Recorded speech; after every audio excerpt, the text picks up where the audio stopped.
Boa noite, pessoas, tudo bem? Começou a nossa gravação, essa gravação vai ficar disponível no YouTube, tá certo? Epa, deixa eu tirar o barulho do WhatsApp, senão é complicado.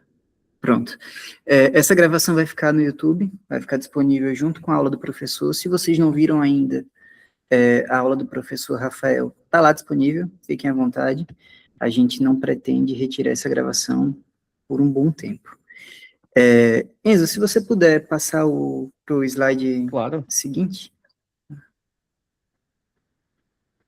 Pronto. Esse aí, o vídeo do professor, ficou com 1h30 mais ou menos, mas antes da gente fazer qualquer tipo de comentário referente ao canto 1 e 2, eu queria conversar com vocês sobre como vai ser a nossa metodologia, como é que funciona esse grupo de leitura. Eu quero que aqui seja o momento de vocês tirarem algumas dúvidas também. Primeiramente, quem se sentir confortável com isso, pode abrir as câmeras. Eu até prefiro, porque eu consigo enxergar com quem que eu estou falando, fica mais fácil assim a minha vida. E também tem uma outra situação que eu queria conversar com vocês. Vocês têm duas opções de interagir aqui com a gente. Vocês podem falar simplesmente levantando a mão, abrindo o microfone, a gente vai abrir espaço para vocês. Não é uma palestra isso aqui, a ideia é que seja realmente uma conversa com todo mundo. E segundo, se vocês não querem aparecer no vídeo do YouTube, vocês têm a opção de colocar a sua dúvida no chat aqui do Meet, e eu vou fazer o possível para ficar de olho. Ou eu ou o Enzo, a gente vai ficar de olho. E se você tiver uma dúvida, não quer aparecer, não quer ter sua voz veiculada, só deixar aqui no chat que a gente vai responder, tá ok? Feitos os prolegômenos iniciais, vamos começar do começo. Eu queria, antes de mais nada, posicionar aonde que a gente está nessa história. Porque a Ilíada começa no 9º ano da Guerra de Troia. Ela é o finalzinho do 9º e o início do 10º. Então tem muita coisa que acontece que a gente meio que perdeu. Literalmente a gente perdeu. Eu coloquei aí no slide essa questão sobre o ciclo troiano. Esse slide vai ficar disponível no grupo, inclusive. E você vai ver que tem vários poemas, outras obras que a gente deveria estar lendo antes. Tem a Cípria, que vem antes da Ilíada, tem a Pequena Ilíada, que deveria vir antes da Odisseia, o Saque de Troia vem antes da Odisseia, e tem a Teleogonia, que vem depois da Odisseia. Tudo isso foi perdido. De texto integral mesmo que a gente tem é a Ilíada e a Odisseia. Então, uma coisa que a gente vai discutir ao longo da nossa leitura é justamente esse fato de que alguns trechos, algumas questões, alguns fatos e eventos que aconteceram, a gente só sabe porque outras pessoas citaram. Então, fulano citou o trecho da Pequena Ilíada. Pronto, agora a gente sabe o que aconteceu por meio dessa citação. Mas o texto originário mesmo, a gente só tem alguns fragmentos curtos e, enfim, infelizmente foi perdido. Inclusive, uma questão que eu já vou adiantar para você, eu e o Enzo, a gente está discutindo aqui a possibilidade de chamar alguém. Não eram atribuídos a Homero. Atribuído a Homero foi apenas a Odisseia e a Ilíada. São outros autores, mas contando essa mesma história da Guerra de Troia. Uma outra coisa que a gente está querendo fazer é chamar alguém de biblioteconomia ou alguma área correlata para falar justamente sobre essa questão dos prejuízos causados quando se perde um livro. E a luta que é a conservação desses materiais, principalmente antigamente, antes da internet. Enfim, eu acho que vai ser uma discussão interessante. Se vocês quiserem contribuir com algo assim, conhecer alguém, fique à vontade para fazer as indicações para a gente, tá ok? Vamos então iniciar o texto. Antes de mais nada, tem essa linha do tempo, não sei se vocês conseguem ver aqui no cantinho.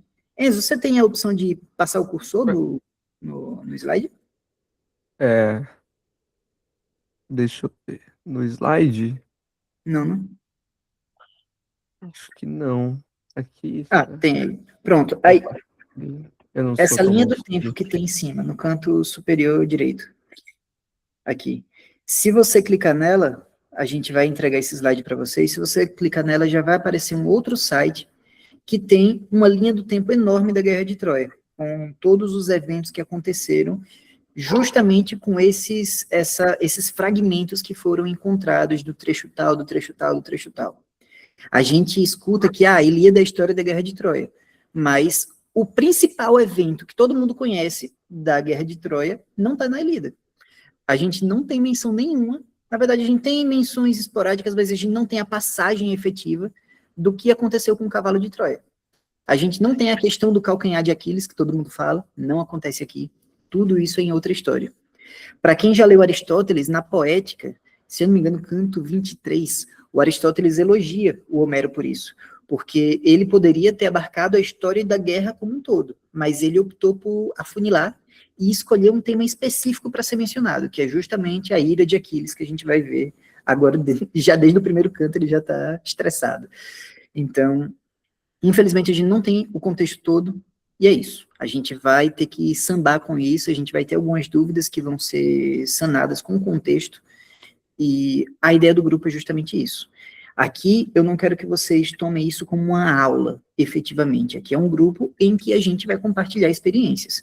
Então, eu vou compartilhar minha experiência com a minha leitura, o Enzo com a dele, e vocês com a de vocês, ok? Vamos iniciar, então. Enzo, se puder passar. Uhum. Hum,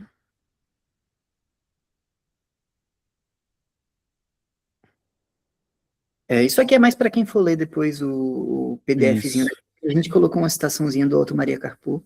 Quem não conhece o Otto Maria Carpo, ele tem uma coleção muito grande, eu acho que são 10 Eu volumes. vou, São 10. inclusive, pegar Pegue aí, por favor. aqui, ó. É muito Essa legal. edição que ele tem, se não me engano, são 4, que é do Senado, né? São 4 volumes? Isso, da Livraria do Senado. São 4 volumes, dá umas Mas o 2.000, livro foi, quase a 3.000 coleção foi feita páginas. para ser 10 volumes, se eu não me engano. O primeiro Uhum. capítulo do primeiro volume fala justamente sobre Homero, e a gente tirou algumas coisinhas daí também. Se puder passar agora para o slide de verdade, que é esse. Uhum. Prontinho. Aqui já começa a primeira questão que eu queria conversar com vocês, Peraí. que é os personagens principais da história. Queria que vocês interagissem um pouquinho agora, se vocês encontraram algum tipo de dificuldade com essa parte. Eu particularmente encontrei com esses nomezinhos que vêm depois do... Uhum. Pode falar, Carlos. Só liberar o microfone. Eu ia falar professores, mas é anfitriões, né? Exato. Será que eu poderia dar uma contribuição lá no primeiro slide, Por favor, fique à antes vontade. do professor? Claro. Por Deixa eu favor. voltar ali. Talvez possa ter uma contribuição ao grupo antes desse, lá no de apresentação. Peraí. De apresentação. A Esse capa. aí, Isso. da capa. Vocês botaram a primeira linha, né, do começo, Uhum. e botaram uma tradução embaixo. Mas talvez seja salutar, talvez fazer um apontamento assim, como é que seria a tradução ao pé da letra do primeiro trecho ali. Não sei se isso Uhum. poderia contribuir ao grupo. O Muito, main com certeza. seria a ira tenaz, né? A cólera dos deuses ou dos semideuses que perdura com o tempo, né? Não é uma cólera comum, não é uma ira comum, é uma ira longa e que só cessa no final, sem motivo algum, né? Digamos assim, né? Um motivo torpe. Uhum. E aí o meaning está no acusativo do grego, que é o objeto direto, quando a galera se refere a Uhum. alguma coisa, né? O meaning, que é a ira, digamos assim, né? A ira, estou me referindo à ira, né? Não é um sujeito. Sim. Aí a ede está no imperativo do grego, é canta, está mandando cantar. É assim, a ira canta, né? Tá mandando imperativo. Deusa. A ira canta, deusa, do filho de Pereu, Aquiles. Então, essa seria a ordem, digamos assim, exata, né? Se fosse a tradução seca. E nós fizemos o guia comparativo de traduções, eu não me lembro agora quem foi, mas um dos tradutores, ele segue essa lógica de colocar a ira no início e tentar seguir de uma Uhum. maneira literal o que acontece. Fica E estranho, né, no português. fica estranho. Por isso que eu gosto da tradução do Werner, essa aqui, porque ele faz um bom meio termo. Ele tenta ser fiel, mas ele também, quando vê que a construção ia ficar muito estranha, ele dá uma corrigida, uma ajeitada para os ouvidos de alguém que fala português, sabe? Eu gosto dessa estrutura dele. Sim. Aí, o Uhum. Haroldo de Campos e o É, Trajano Vieira mantiveram essa palavra no início, o Klaus falou. Ficaria estranho, né? A Inclusive, Ira canta a deusa, Peleio, Isso. Aquiles. É, uhum, esquisito, né? Valeu, inclusive, mestre. contribuindo aí no comentário do amigo, eu fui conferir no texto em grego, no verso 75 do primeiro canto, que fala da ira do Apolo, né? Ele diz que, como ele falou que a Mene do Aquiles é aquela ira dos deuses, eu fui ver, e o Apolo, qual é a ira dele?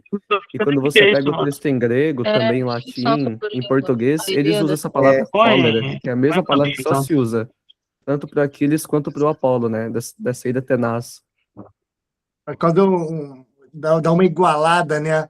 É uma ira Sim, divina, né? Não é uma ira terrena, digamos assim, né? é tanto que Exato. o Aquiles muitas vezes Mesmo, só um minutinho. ele Pessoal, é tem alguém que está referenciado com o como o divino microfone Aquiles, né? aberto? Loiane, eu acho. Eu acho que é a Loiane. Loiane Cabral. Perfeito. É Muito isso. obrigado. Tá? Uhum. Enfim, finalizando a ira do Apolo, né? Quando o Apolo tá lá, tá lançando as setas nos gregos, tem a mesma ira que o Aquiles tem lá no início do texto, assim, em três línguas, assim, deu pra ver que foi a mesma coisa do divino Aquiles também, né? Sim. Então, traz essa dimensão divina pra ele, é muito legal. Então, voltemos ali para aquela parte dos capítulos, só para a gente organizar como que será feito. Pronto. Inclusive, só fazendo mais uma contribuição ao comentário do colega, o professor Rafael, na nossa última reunião, ele falou sobre essa questão do Menes e de algumas palavras que tem um contexto diferente do que a gente pega na tradução. Porque se você simplesmente ler a ira de Aquiles, você não vai pegar o que o grego pegou com a palavra Menes, né? Que era realmente algo muito forte, uma ira realmente dos deuses.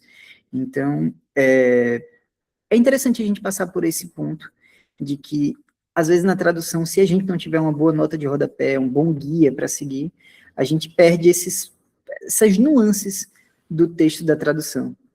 O André falou que confunde a Briseida com Criseida. Ontem, quando eu fiz o slide, eu confundi também, e ficou por um bom tempo a foto de uma e o texto da outra. É normal. Vamos para o próximo, Isa, por favor. Pronto. E aqui começa a apresentação de como vai ser a dinâmica desses nossos comentários.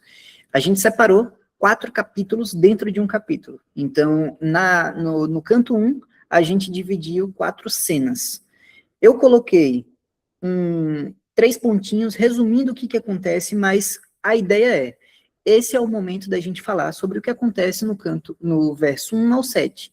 Daqui a pouco, do 1 ao 305. Depois, 306 ao 492. Enfim, só para a gente ter uma ordem cronológica. Não necessariamente, se a gente tiver no final, você lembrar de algo no começo, perdeu. Pode apresentar. É só realmente para a gente ter uma ordem nos nossos comentários. Tá ok? Vamos começar do início. Tem essa questão da invocação da musa, o anúncio do tema e a praga dos aqueus. Enzo, você tem alguma coisa para comentar? Vocês, o resto do pessoal? Bom, eu acho que você sabe melhor que eu da invocação da musa, eu não tenho de cabeça aqui o nome da musa que ele tá invocando, né? Eu trouxe E- até um material sobre isso.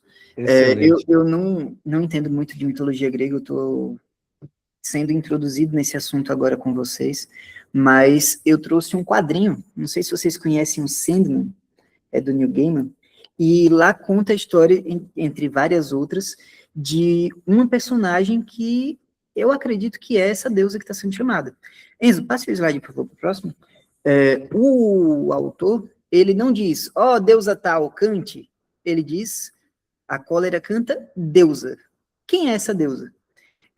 Existem as musas, né? Eu não me lembro agora se são 7 ou se são 9 musas, mas existem essas musas aí, e cada uma delas tem o seu trabalho específico. Tem a da memória, tem uma que é de poesia erótica, e tem uma musa específica que é a musa da poesia épica, que é a Calíope. Então, por mais que o autor não mencione nominalmente o personagem, a gente consegue entender pelo contexto quem que ele está evocando aqui nesse início, que é justamente a musa Calíope. Uma outra coisa interessante desse proêmio que eu coloquei aqui nas minhas anotações é um texto que a gente até compartilhou no grupo, que é da Simone Weil, chamado Ilíada ou Poema da Força. Porque aqui, quando a gente lê essa introdução do canto 1, a gente tem a ideia de que a gente está falando, ó, canta da ira do Pélida, de Aquiles. Veja quais são as consequências da ira de Aquiles. Veja o que aconteceu por conta do Aquiles. E a gente acaba com a impressão de que o personagem principal dessa história é o Aquiles. E aí o Homero foi muito feliz na construção desse texto, que ele não tem um protagonista, efetivamente. Se você perguntar para algumas pessoas, inclusive eu quero a opinião de vocês sobre isso, quem é o protagonista por enquanto? Vocês podem dizer que é o Héctor, vocês podem dizer que é o Agamenon, vocês podem dizer que é o Aquiles. A Simone, no texto dela, ela diz que o protagonista não é nenhum grego, nenhum troiano. O protagonista é a força, sendo essa força interpretada como um atributo quase metafísico, capaz de coisificar o homem. Coisificar o homem no sentido de que, literalmente, ela pode te matar, te transformar em um cadáver, em uma coisa, e em um sentido literal e um pouco mais sutil, ela pode te transformar em algo que você não é, por conta da influência dessa força. Essa força ela vai ser personificada em vários aspectos do texto.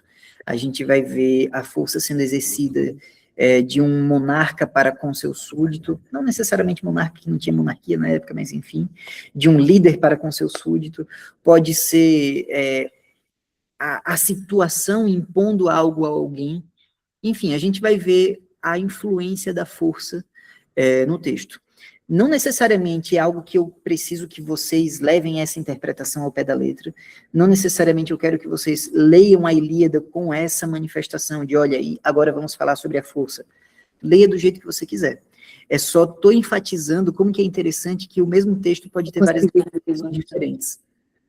Eu não estou conseguindo levantar a mãozinha aqui, mas eu posso falar? Sem problema, é só falar. Não, tudo bem. Então, quando você falou de força, né, que a Simone Weil coloca no livro dela, e imediatamente eu me lembrei que em psicanálise a gente chama esse impulso que todos nós temos de pulsão, justamente.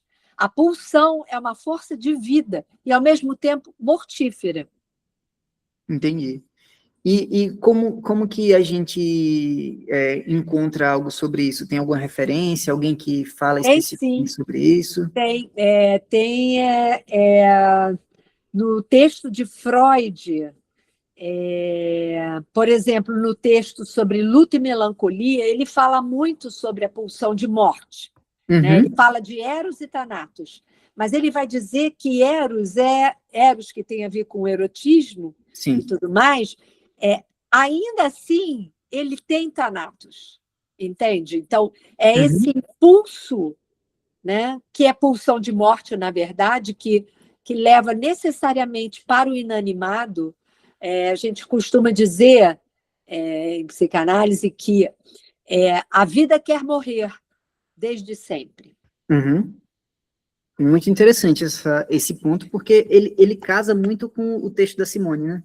A Simone, ela faz o texto focada numa interpretação da Ilíada, não é um texto genérico, é focado no que está acontecendo na história, mas a gente consegue extrair esse conceito e aplicar em muitos outros contextos, né? É interessante como que a gente tem essa multidisciplinariedade.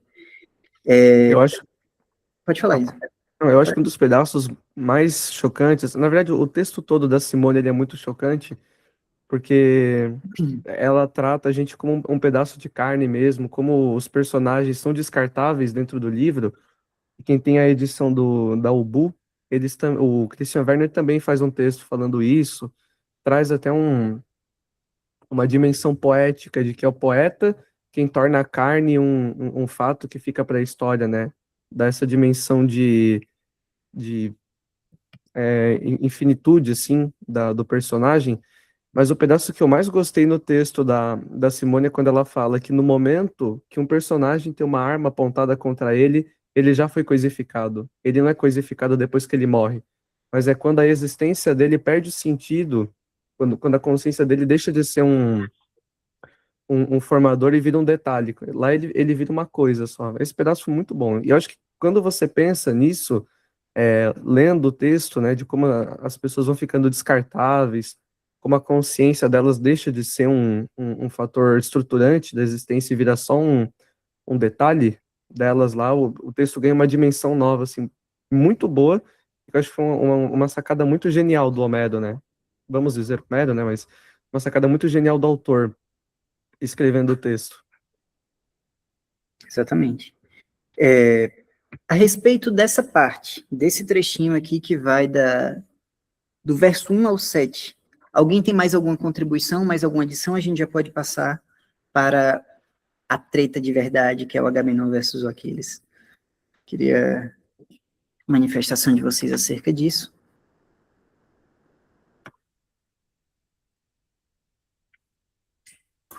Acho que tem um último comentário aqui, porque Uhum. que é no completava seu desígnio de Zeus. Sim. Porque a gente fala muito assim, por que aconteceu a guerra, né? Porque Helena foi raptada, E por que Helena foi raptada? Helena foi raptada por causa do pomo do Jardim das Hespérides, né, que Eris trouxe, etc, etc. Mas, no fundo, qual que é a causa final, né? É o desígnio de Zeus.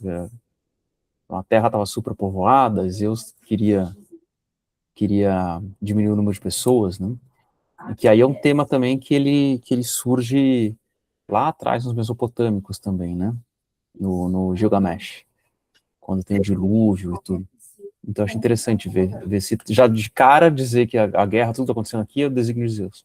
Uhum. É meio que uma carta marcada, né? Uhum. Não importa o que o Aquiles faça, não importa o que o Agamenon faça, a ideia não é X ou Y ganhar, a ideia é eles se matarem. Então, não importa muito o que está acontecendo, é meio que um tema muito frequente na mitologia grega.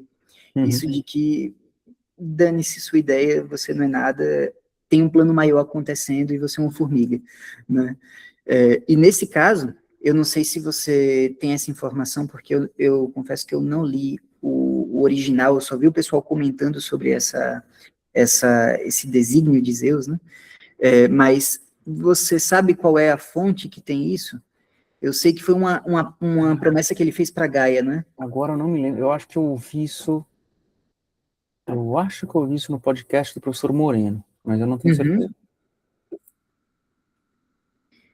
A Loiane acabou de complementar, falando justamente sobre essa situação, que Gaia reclamou que tinha muita gente na face da Terra, e Zeus ia ajudar nisso.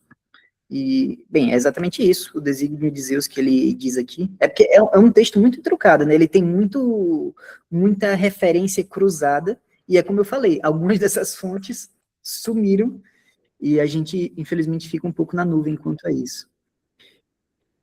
É chocante só matar o povo assim. E por quê? E por que deixou o povo procriar, então? É uma boa questão. Pode falar, Carlos. Tem ainda uma questão na invocação, digamos assim, a humildade do grego em invocar a musa e passar a responsabilidade ao conto da história a ela. Quer dizer, eu não tenho capacidade de criar uma história nesse nível, eu preciso da inspiração da musa. Meio que tira a visão do antropocêntrico e traz ao teocêntrico, né? Se ela não me contar, eu não vou contar, eu não tenho a capacidade de contar. Aí quando passa a Eneida, aí já é as armas canto e o barão que fugiu das pragas de Troia. Eu canto, não preciso da musa. Eu canto, o romano já é mais arrogante, né? Aí quando tu vai ao Camões, aí ele já fala, as armas e os barões acelanados, que na ocidental pré-lusitano também não invoca ninguém. Tu vê que a transferência, né, do teocêntrico para o antropocêntrico, eu que canto, não preciso invocar musa nenhuma. Essa, digamos, entre aspas, humildade do Aedo grego em dizer que não é ele que canta, que é a musa. Ele não tem essa capacidade. A inspiração que vem a ele, que faz ele propalar o canto, né? Isso é uma coisa interessante. Como é que é a mudança do ser humano, né? Desse período até a frente. Tá tendo um debate aqui no chat, eu vou só deixar público para os outros. A Aline contribuiu falando que é chocante ele matar esse pessoal todo e por que não deixou o pessoal simplesmente parar de procriar ou algo do tipo. O Jean responde que existe o livre-arbítrio humano, mas é responsabilidade dos deuses manter o equilíbrio. Então, ele meio que tem que manter um diálogo entre o livre-arbítrio, o desígnio dos deuses, enfim. E a Aline responde. Então, ele lida com isso com guerra, né? Poderia ser doença, praga, que seria bem mais rápido. Sigo chocado. Excelentes comentários por enquanto. Sobre essa questão da praga, eu acho que talvez o que o Zeus está querendo fazer é simplesmente matar 2 coelhos com cajadada só. Talvez ele poderia ordenar o Apolo, que mexe com essa parte da praga também, fazer um super Covid grego. Talvez. Mas já estava tendo esse atrito com os troianos, eu acho que ele só aproveitou o contexto, não sei, não vou tentar justificar um Deus doido, mas... Eu enfim. lembrei de uma frasezinha aqui, acabei de procurar na internet para ver exatamente, que é do Shakespeare, do Rei Lear, que ele diz assim: nós somos para os deuses o que as moscas são para os meninos, matam-nos por esporte. E o Giovanni Reale, quando ele vai falar sobre a filosofia grega, nessa parte homérica, né, ele diz que o que diferencia o deus grego do humano grego da época não é um aspecto qualitativo, como é outras divindades, que ele é um ser superior moralmente, ele é mais isso, ele é mais aquilo, é simplesmente um aspecto quantitativo. Então, ele é um humano como qualquer outro, só que super poderoso. E a gente vê muitas falhas de caráter nisso, na mitologia grega como um todo. E ainda no canto 1, a gente vai chegar lá mais à frente, mas ainda no canto 1 a gente tem uma cena que, aos olhos modernos, é um crime. O que está acontecendo ali? Tem uma cena de literal violência doméstica. Mas isso acontece porque o Deus não é um Deus idealizado, algo do tipo. Ele é simplesmente humano, mais poderoso. Os deuses gregos são os mais humanos, exatamente. Pode falar, Enzo. Então, essa dimensão humana dos deuses, eu ia deixar para falar mais no final, né? Quando o Atetes senta e aperta o joelho de Zeus, que é uma coisa muito humana, assim, parece que ela está seduzindo ele. E é algo que o Carpo fala bastante do livro dele, da dimensão humana dos textos, mas não só dos deuses, como um todo, né? Que o Homero conhece muito bem o gênero humano e que ele consegue fazer uma síntese da experiência humana, e os deuses, eles não deixam de ser parte disso, né? É um texto importante aqui.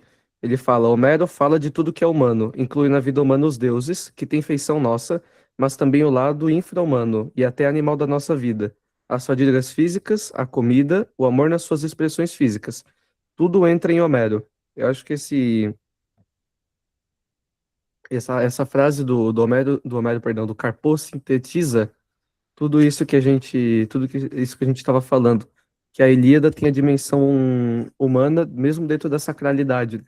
Eu acho que é uma das partes mais legais do texto.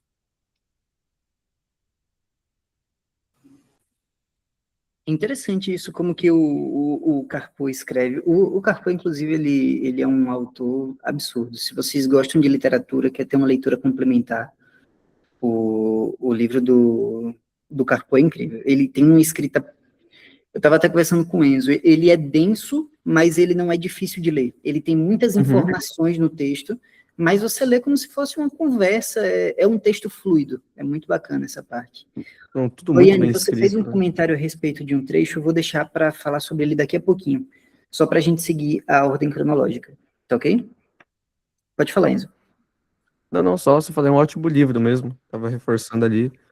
Acho que o nome do livro é História da História filosofia, da da literatura Literatura. ocidental, né? Uma coisa Isso. assim. A gente pode mandar lá no Se vocês grupo. quiserem o PDF, inclusive, ele é disponibilizado gratuitamente na Livraria do Senado.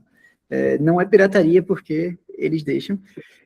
O PDF é gratuito lá. Se vocês quiserem a edição física, a Livraria do Senado tem uma edição bem baratinha, um preço de custo quase, e tem, se eu não me engano, a edição da Sétimo Selo, que é uma edição mais de luxo, com box, enfim. Depois eu vou colocar lá no grupo os links. Isso, eu comprei a do Senado ontem na loja deles, é excelente, assim, e são 4 volumes, Tem mais ou muito menos desse rodapé, né? tamanho, assim, muito, muito.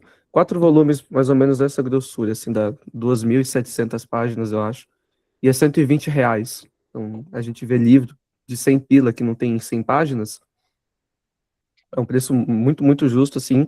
E para quem gosta de estudar literatura mesmo, o Carpo, ele é uma autoridade, assim.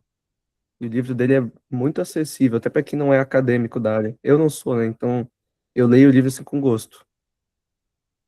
Enfim, podemos passar? Podemos. E aí entra a melhor parte do Canto 1, na minha concepção, que é a briga do Agamenon e do Aquiles. Mais uma vez, eu repito como funciona a nossa metodologia, eu coloquei aqui só para a gente se guiar o que acontece. Acontece o Crises indo conversar com o Agamenon, a peste que vem subsequente a isso, a querela entre Aquiles e o Agamenon, e a intervenção de Atena, que é a primeira intervenção real que a gente vê de um deus. A gente vê o Apolo antes, mas é meio que um flashback, é meio que contando um trecho, um passando, mas aqui a gente vê literalmente uma deusa aparecendo e conversando com a galera. Sobre essa questão da intervenção dos deuses, é interessante, mais uma vez, a gente complementar isso, como que a Ilíada é multifacetada e como que você pode interpretar em diversos sentidos. Tem interpretações da obra que não existem deuses. Quando ele fala que Atena interviu, na verdade é a sabedoria de batalha do Aquiles que meio que conteve ele. Quando fala que o Apolo botou uma praga, é porque era uma guerra, ninguém tomava banho direito lá e todo mundo ficou doente. Coisas do gênero. Então, é interessante a gente parar para pensar também nessa outra vertente do texto, que talvez seja um texto ateu, vamos dizer assim. Eu, particularmente, não gosto dessa interpretação, acho muito mais divertido quando aparece um deus superpoderoso no meio da guerra, batendo todo mundo, mas tem essas opções. Vi uma análise de simbologia dizendo que o Aquiles representa o indivíduo, enquanto Agamenon representa o coletivo. Loiane, a gente tem um texto complementar, se eu não me engano o nome do autor é Gustavo Frade, não é isso, Enzo? Eu ia comentar desse texto, inclusive. Tava só esperando você terminar ali. E o texto do Gustavo... Ele fala pode falar. sobre... Não, ele fala sobre distribuição de riquezas, assim, e traz um pouco essa relação dos personagens. Mas pode falar aí. Uhum. O texto do Gustavo, ele fala sobre poder e legitimação e a distribuição da riqueza em virtude desse poder e dessa legitimação. O que seria o poder? Poder, para o Gustavo Frade, é muito semelhante ao que a Simone fala da força. É o poder bruto mesmo, como se fosse algo metafísico que influencia esses humanos. E a legitimação é a capacidade de você exercer esse poder frente aos outros. É como se você fosse legitimado para exercer esse poder. No contexto brasileiro, poder é você ser o presidente da República, legitimação é você ser eleito por votos, algo do gênero. E uma interpretação que, talvez pelo meu contexto jurídico, mas uma interpretação que eu tive dessa briga deles, foi, muita gente diz que é uma briga de duas criancinhas, você pegou isso, eu queria isso, mas a gente também pode interpretar isso como um conflito entre o poder constituído, que seria o Agamenon, e as classes emergentes. Porque o Aquiles, por mais que ele seja não é o termo correto, mas por mais que ele seja um rei, tecnicamente o rei é o pai dele, mas ele está lá representando, por mais que ele seja da monarquia, vamos dizer assim, ele é de um lugar pequenininho, uma ilhazinha meio benga, que não tem muita coisa, e ele conseguiu, vamos dizer assim, ele conseguiu a fortuna dele por meio dos esforços, por meio do trabalho que ele fez, é como se ele fosse, como se aqui tivesse representado um conflito da monarquia com a burguesia. Não sei se vocês tiveram uma leitura semelhante a essa, mas parecia muito. Tem um trecho que eu não sei se eu coloquei aqui no slide, mas eu lembro que eu até sublinhei, que o Aquiles faz um discurso que parece um cidadão comum do Brasil reclamando de imposto. Tipo, eu que trabalho, eu que fiz tudo, eu que sustento, e você que fica com a maior parte. Então, a gente também pode fazer essa leitura dessa briga, desse conflito, sob um viés, vamos dizer assim, sociológico, de um conflito, não de classes, mas de estamentos, propriamente dito. Não sei se alguém teve uma visão semelhante. Qual a opinião de vocês acerca disso?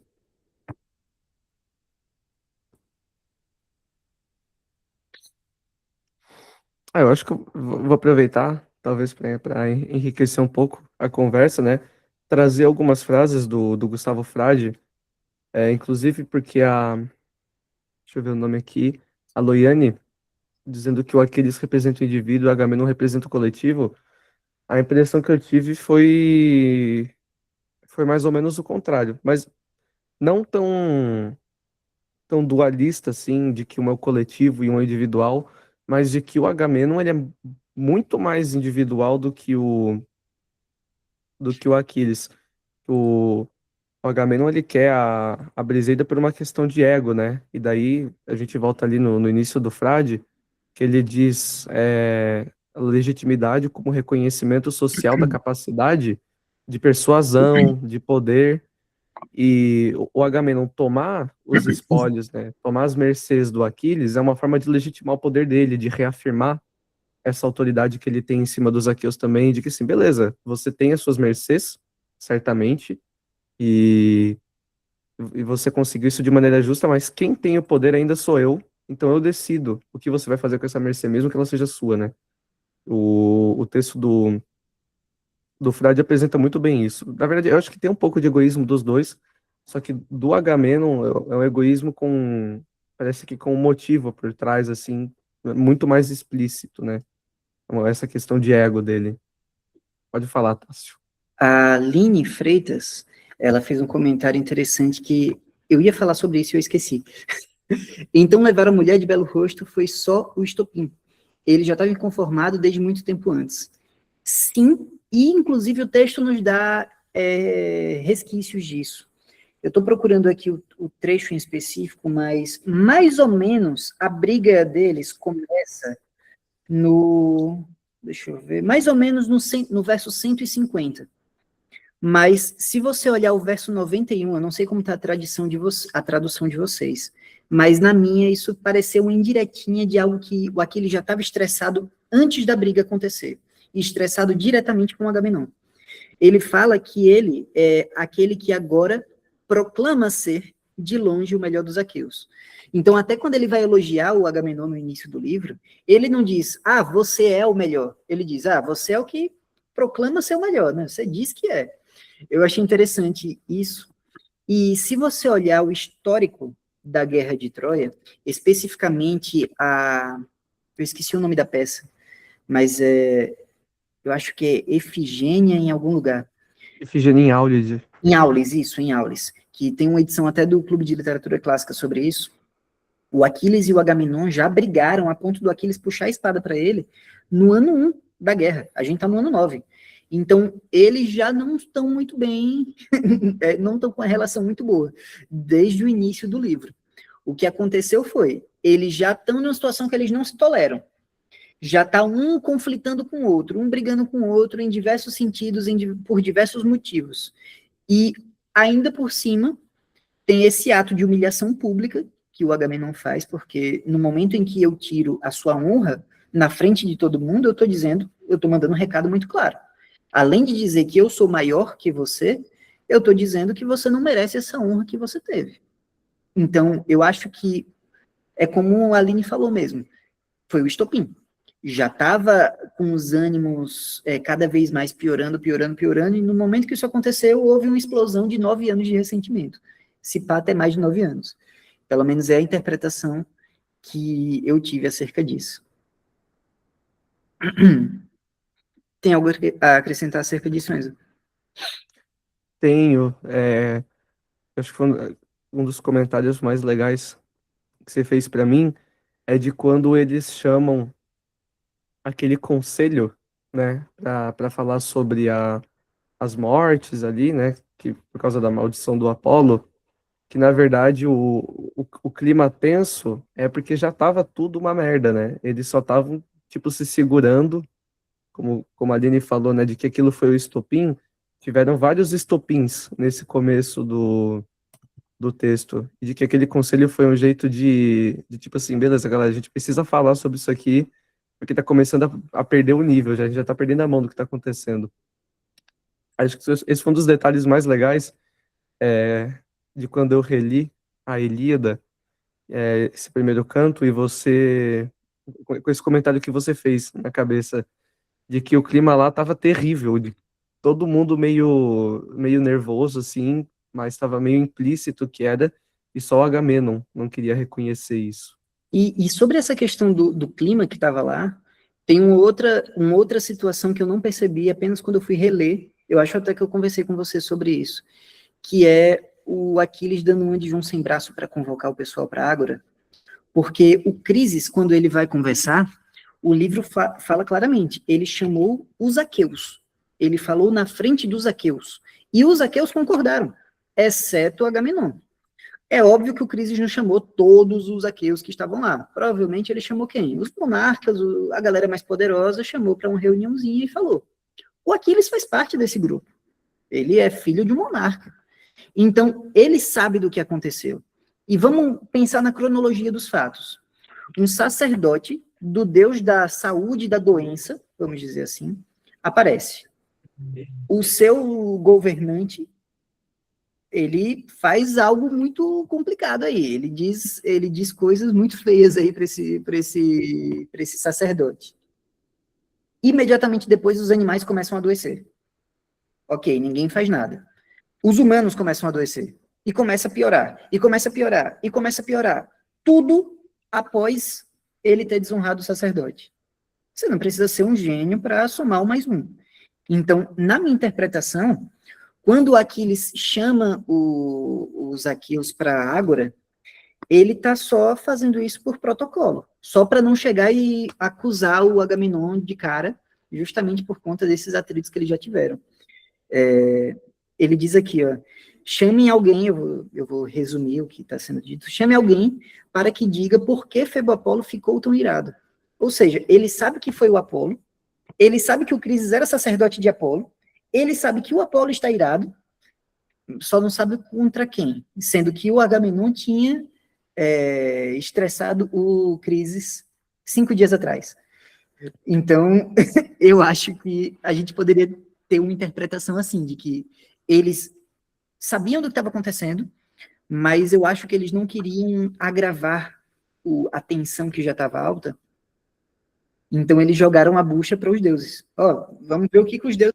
Quem é o culpado? Quem será? Entendeu? Pelo menos foi a interpretação que eu tive acerca disso. Você teve algo parecido com essa interpretação? De que o Aquiles estava meio que tentando não escalar o conflito, pelo menos nesse início mesmo? Sim, sim. Foi uma contenção de danos, né? Ele tava... Por isso que eu falei que o clima lá tava muito ruim nesse conselho que ele fez com o povão também. Porque ele ficou assim, né? Meio fingindo que não sabia e jogou no colo do Calcas, né? Então, tipo, ó, Calcas, te vira aí pra contar então. E daí o Calcas conta, ele já sabe que vai vir bomba também. E daí ele já joga de novo pra aquele, ó, Aquiles, se tu... se o cara se desagradar, tu me segura. Não, e o Calcas está Eu aqui. achei esse pedaço... Ele já tinha falado uma profecia ruim no início da guerra. Sim. Eu não sei Eu se acho vocês estão ligados no que sensacional. aconteceu, mas nessa mesma peça que eu falei, Efigênia, Inhalde, Yálide, alguma coisa assim, eu vou colocar o link depois. O Calcas diz que para eles ganharem na verdade não para eles ganharem, para eles poderem ir a Troia, porque estava com o mar muito complicado para navegação, ele tinha que fazer um sacrifício, o Agamenon. E o sacrifício tinha que ser da filha dele, Efigênia. Então, mais uma vez a gente entra com essa temática. Não é que o Agamenon explodiu com o Calcas do nada, já tinha uma outra história de por que eles estavam tão tensos assim. E quando o Agamenon explode com o Calcas e com Aquiles, ele ainda cita isso. Eu não estou com o trecho aqui, mas ele fala como seu adivinho de males, você só fala problema, Sim. fala alguma coisa boa pra gente, é só problema que você fala. Adivinho de desgraças, né? Olha, uma benfazeja tu nunca profetizaste, ele fala. Eu acho muito engraçado esse pedaço. É um excelente nome para alguém, o adivinho de desgraças. Eu acho que a gente até colocou assim na lista dos personagens ali, né? Tipo, Calcas, adivinho e um desgraças, entre Isso. parênteses. A Aline está dizendo, então a Ilíada só tem fofoca parcial. Exato. Você tem que ficar buscando onde que estão essas fofocas. E essa é a graça do grupo, a gente poder juntar tudo em um lugar só e um compartilhar a ideia com o outro. Uhum. Mas, para esse início, eu diria que o texto mais importante que a gente tem agora é esse que o Enzo colocou aí no chat, Ifigênia em Áulide, que é uma peça muito curtinha, são 100 páginas, e conta essa treta do início da guerra, antes deles irem para Troia, eles juntando os exércitos para poderem ir. Então, é isso. Pode Eu continuar. não sei se alguém tem algum comentário sobre a Querela aí, que queira acrescentar. Senão eu vou puxar um assunto que eu gosto demais, que são os xingamentos, né, que eles usam. Voltando ali no Adivinho de Desgraças, porque eles se xingam, tá no verso 106 do canto 1, essa parte que o Aquiles está ralando, o Calcas, e peraí que tem um motoqueiro correndo aqui. Beleza, passou.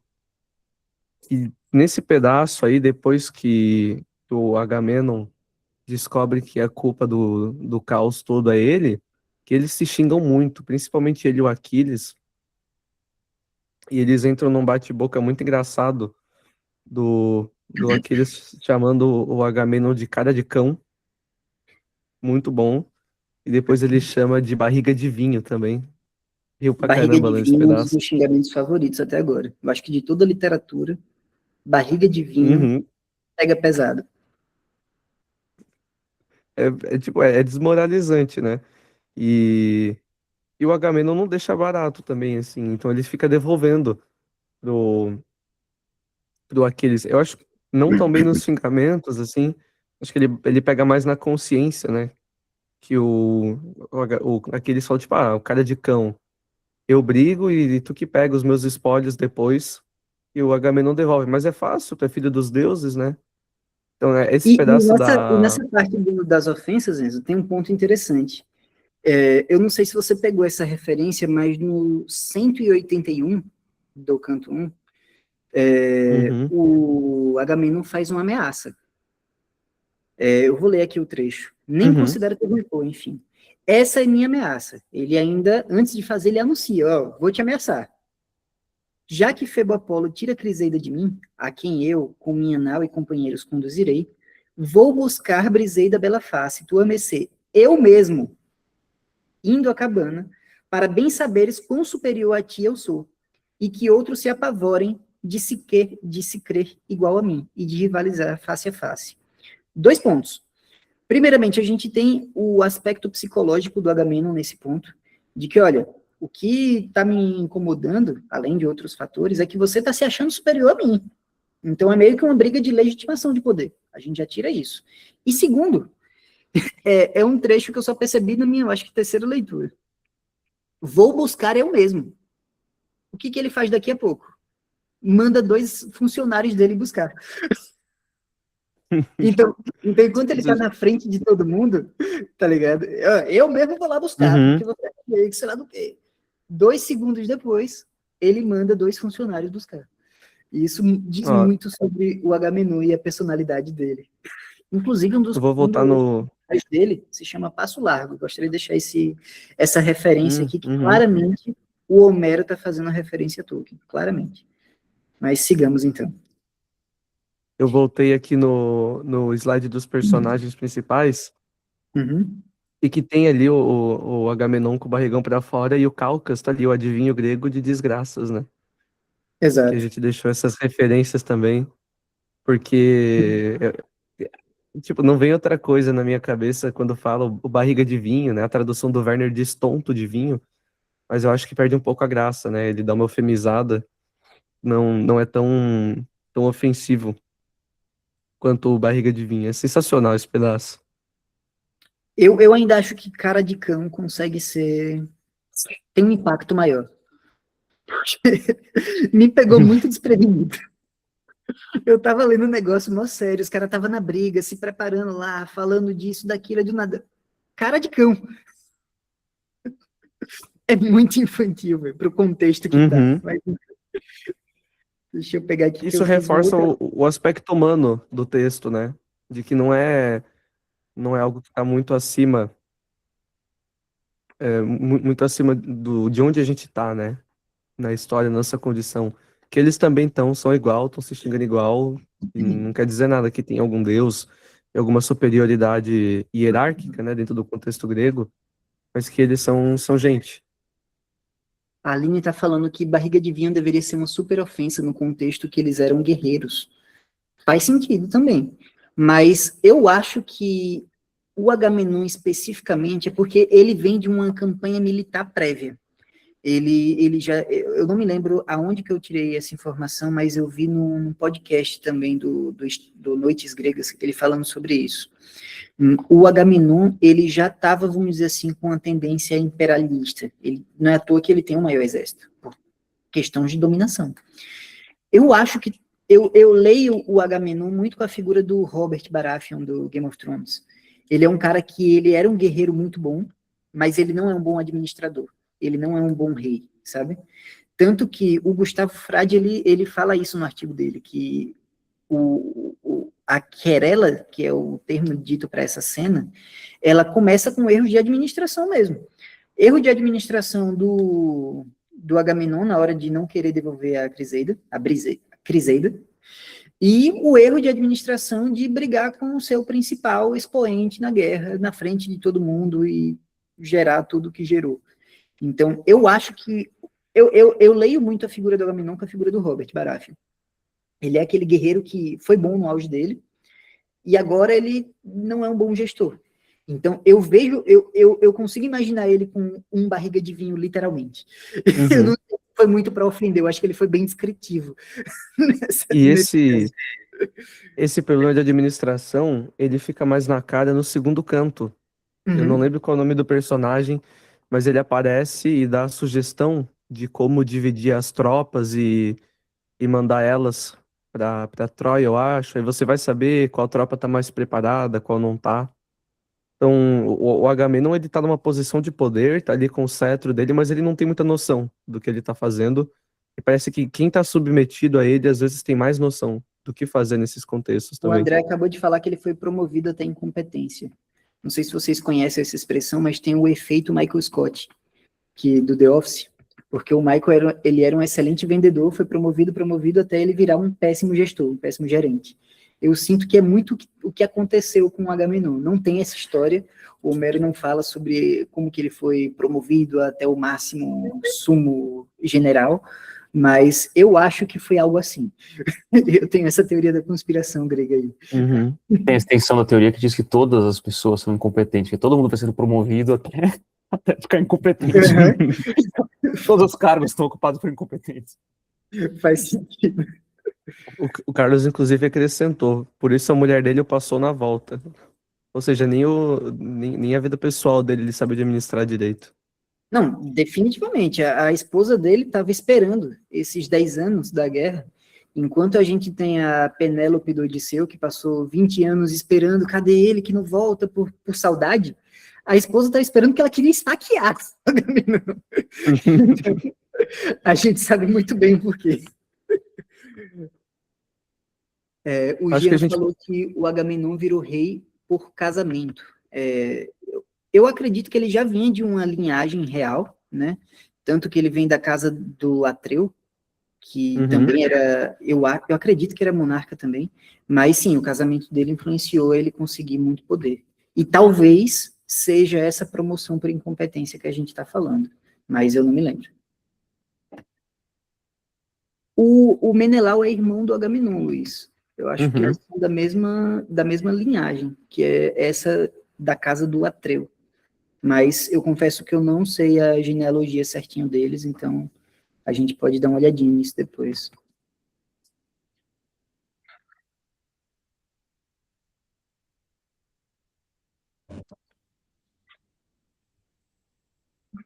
Aqui, o Jean tá falando que o Agamenon casou e assumiu o reino do sogro. Então, é isso aí. Inclusive, essa questão da casa do Atreu é uma bagunça absurda, porque são 3 gerações de desgraça. O avô fez um problemão ali, que ele deu carne humana para os deuses. Aí os deuses amaldiçoaram. O pai, parece que o tio tentou matar o pai, que não conseguiu, que fez isso, que virou aquilo. Tem toda uma novela mexicana nessa história. Até o sol teve que nascer do outro lado. Também, mais uma vez, citando Game of Thrones, né? O sol nasceu do lado errado e se pôs do lado errado. E tudo isso acontece, lembrando, fora da Ilíada. É mais uma dessas coisas, mais uma dessas fofocas que a gente tem que ficar buscando as referências. Enfim. Mais alguém tem alguma coisa a acrescentar a respeito dos versos 8 a 305, que no caso é a querela?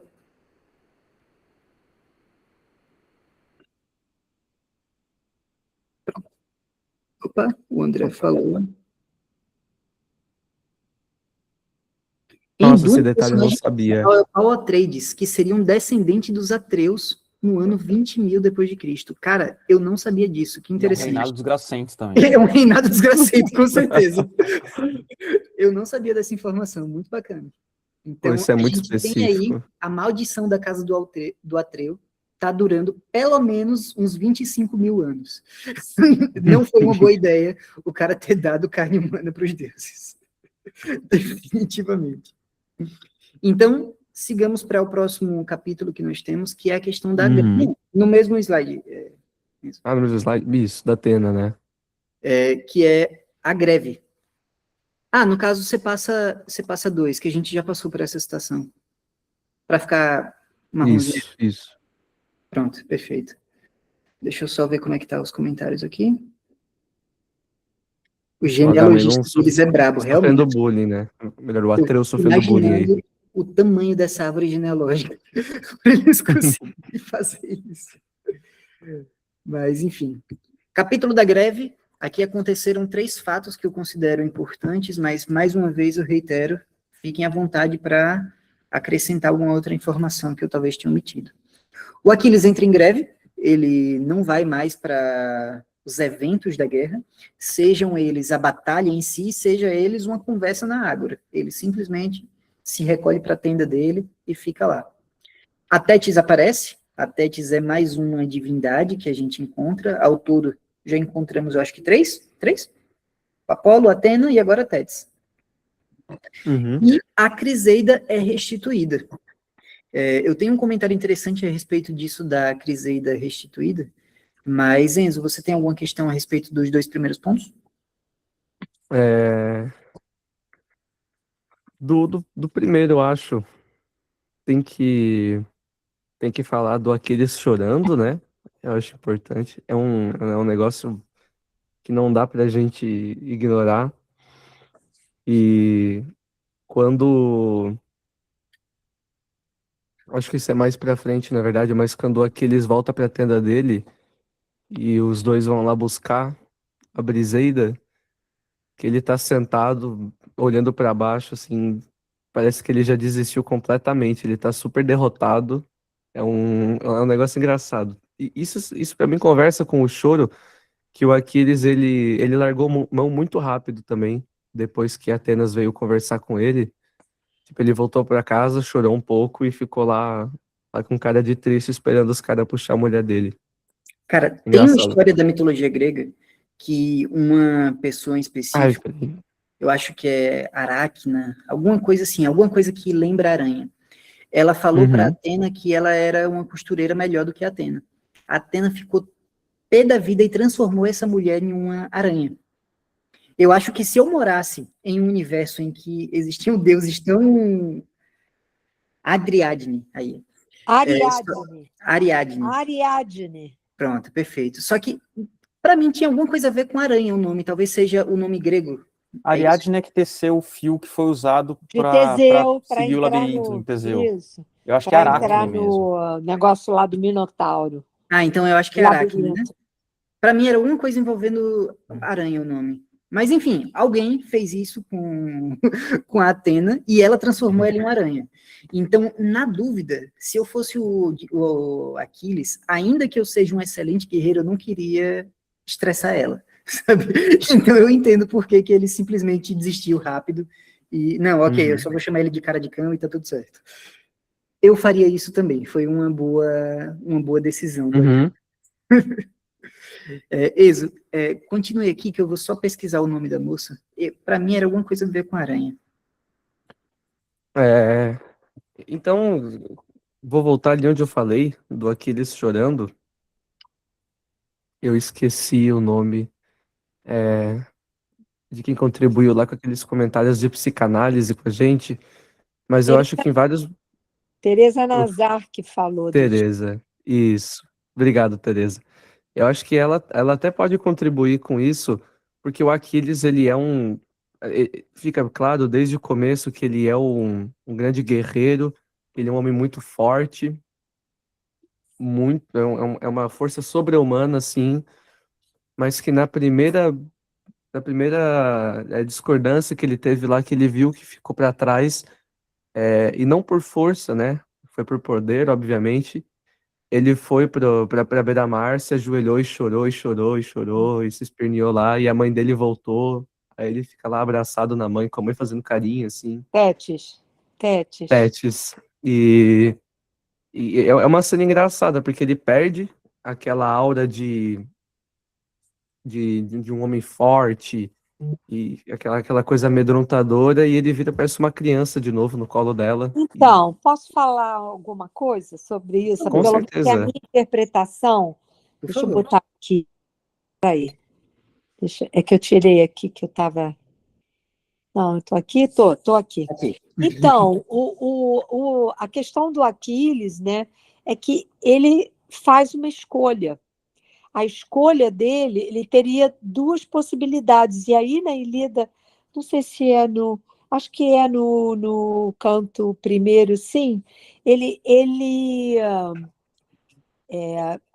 escolhe, de alguma maneira, ele escolhe, como ele é semideus, né, porque ele é filho de uma deusa e de um mortal, né, Peleu, ele, Uhum, ele poderia ficar na terra, né, do pai, ficar e viver e fazer sua família e tudo mais, e o nome dele ser apagado, ou ter uma vida plena, mas assim, o nome ficar apagado, ou ele escolhe ter uma vida curta, porém de glória, que é a vida do herói, né?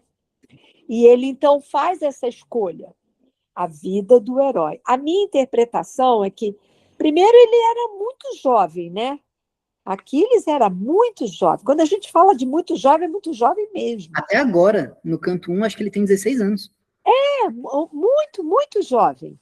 Então, a vida dele já é uma vida encurtada, e é uma vida devotada à condição de ser herói, né? E, portanto, de grandes feitos. Ele sabe que ele vai morrer precocemente. Então, eu tenho a impressão de que, para ele, é inaceitável, daí ele sofrer essa vergonha, né? É inaceitável alguém que tem como destino ser herói, né, sofrer tamanha humilhação. Então, eu acho que, talvez por isso, né, pela sua juventude e porque sabe que carrega esse fardo, porque também é um fardo. Ser herói é um grande fardo, né? E ele se vê, não sei se isso se presta, né, como uma boa interpretação, por que ele se recolhe, vai chorar e filhinho da mamãe. uhum. Eu acho que é um momento de vacilação, sabe? Como todos nós temos na vida, Uhum. né? Quando a gente se vê, de alguma maneira, perdendo uma posição de brilho, né? Uma posição narcísica mesmo, posição Sim. de brilho. Muito típico Isso, do jovem, né? O jovem se estressa muito facilmente. muito mesmo. Então, E enfim, esse assim, comentário... a interpretação livre, tá? Uhum. Não, perfeito. Não, a Pode falar ideia... isso. Ah, tá. A ideia é trazer essas interpretações livres de quem tá ouvindo também, porque cada um tem um background diferente, então quando a gente junta aqui, talvez a gente consiga fazer uma síntese interessante. Mas isso que a Teresa me lembrou é da idade do Aquiles, eu já tinha esquecido desse detalhe. Um dos textos e eu li um artigo nos últimos tempos, fala da importância da Ilíada na gênese da retórica do Aristóteles, e eu achei o texto assim, bem sem graça, mas no final ele fala da idade, das idades que O o texto é bom, Aristóteles não define. siga o Enzo não, que ele tem mau gosto. O texto é bom. Mas ele fala que Aristóteles define 3 idades, que é juventude, florescência e velhice. E ele Isso. diz que o Aquiles é o modelo ideal dos jovens, que ele é impulsivo, que ele obedece à ira. E eu acabei lembrando agora que você falou. Ele é um adolescente, na verdade. Uhum. Uhum. E a sua fala me lembrou também de um trecho do filme Troia, que eu acho que é uma das melhores adaptações da Ilíada que a gente tem. Não necessariamente porque é uma boa adaptação, mas porque tem poucas adaptações da Ilíada. Normalmente o pessoal adapta a Odisseia, que é mais divertidinho, uma aventura e tal. Mas tem uma cena no início que ele adapta um trecho que eu acredito que seria dos poemas que foram perdidos, que tem os fragmentos, que é justamente um trecho do Agamenon angariando os exércitos e tal. E ele chega no exército inimigo, Agamenon, e diz, meu melhor contra o seu melhor, vamos fazer um X1, quem ganhar, ganha um exército. É isso. E o cara chama um gigantão que chega lá com armadura, faz toda uma pose, e o Aquiles estava dormindo na tenda dele. Vão chamar, aí chama um menininho para ir na tenda dele, buscar o Aquiles está lá, deitado, cheio de mulher, enfim, e o menininho fala pro Aquiles algo tipo, cara, se eu fosse você, eu não iria, o cara é gigante, e, rapaz, essa briga aí tá complicada, se eu fosse você, eu não iria. Ele só olha pro menino e diz, é por isso que ninguém vai lembrar do teu nome, e sai. É isso. É isso. E é um pouco dessa personalidade dele, né? Ele é uma pessoa que vive em torno do nome e da moral que ele vai ter com isso e tudo mais. E, bem, eu concordo com a interpretação que a Teresa fez. Faz sentido Muito que boa. tanto, ao mesmo tempo, ele tem os seus bônus de ser ou Aquiles ou herói, também tem uma pressão que eu não consigo nem imaginar você ter a pressão de, você tem uma vida curta. E nesse períodozinho você vai fazer algo grandioso.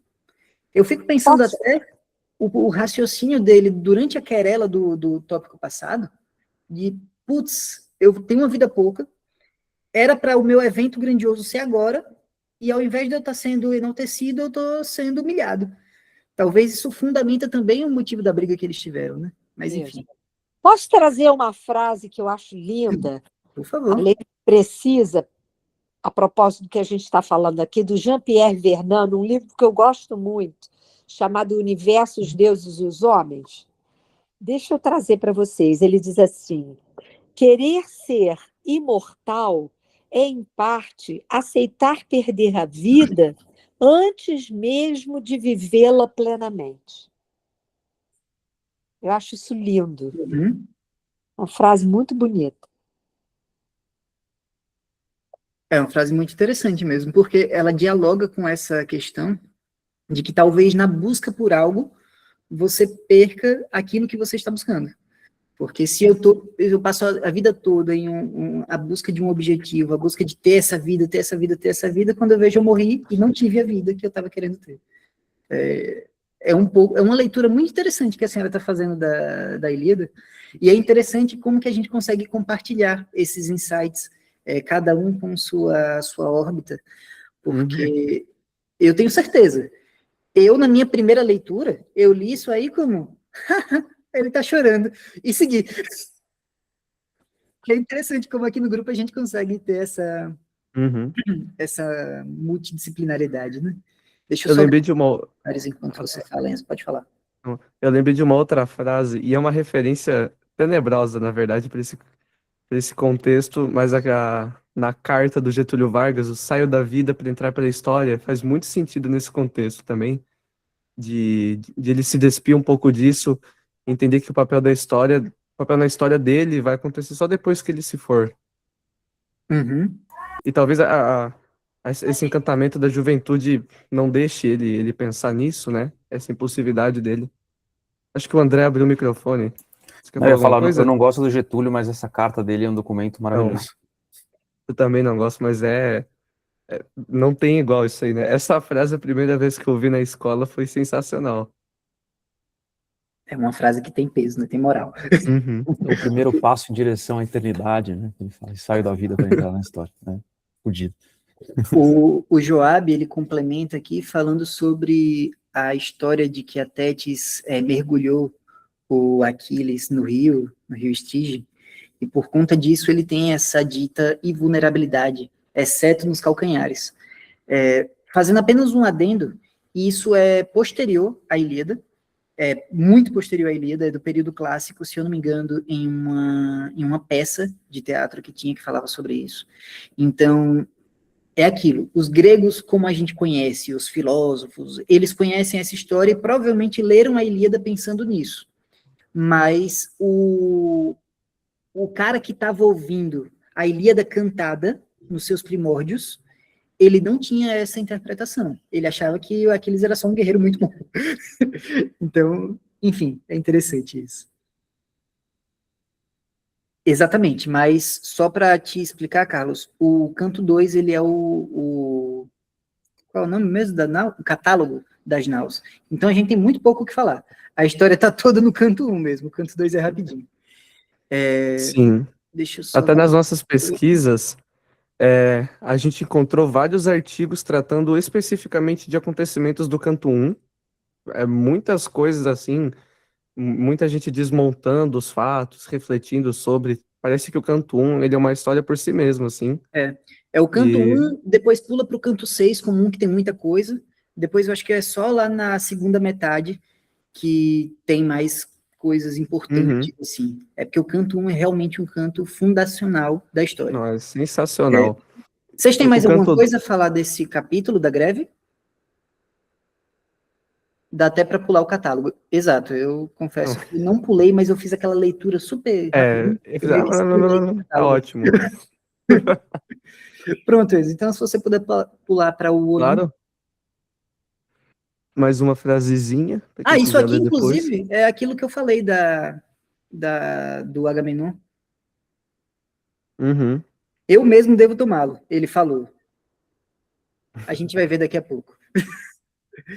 E aí entra o último capítulo do canto 1, que é o Olimpo.